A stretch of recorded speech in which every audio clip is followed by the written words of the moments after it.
Sa umaabot nga 2025 midterm election sa Mayo, upat ang magpapili sa pagka-provincial governor ning lalawigan sa Misamis Occidental. Una si Bibiano Salvanera, Independent; Samson Dumanhog, National Unity Party; Mark Lister Malandaya, Independent; ug ang kasamtangan nga gobernador ning lalawigan sa Misamis Occidental, Governor Henry Wuminal sa Nacionalista Party.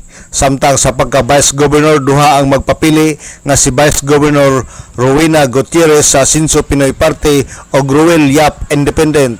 Sa pagka-board member sa 1st District, siyam ang magpapili. Una si Ann Banga, Independent; Rojim Bangis, Independent; Bonifacio Macas, Partido Demokratiko Pilipino Lakas ng Bayan; Winston Catane, Asinso Pinoy Party; Alejandro Guantiro Jr., Asinso Pinoy Party; Duna Iyog, Asinso Pinoy Party; Roxanne Marie Pailaga Lim, Asinso Pinoy Party; Rico Ricolita, Katipunan ng Nagkakaisang Pilipino Pinoy Party; ug Agnes Villanueva, Asinso Pinoy Party.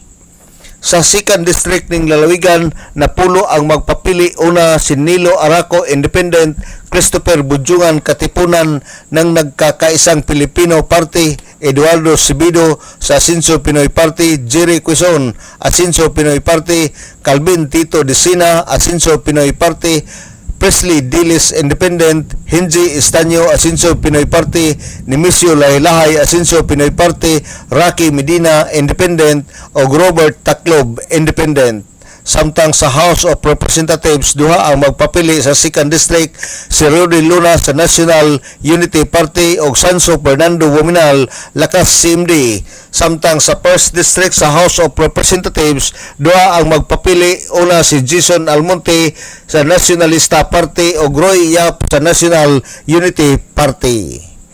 Alang sa DXDD Radio Campana, ang radyo sa simbahan, WD 45 Dudong Bargamento, Danag sa Dakbayan.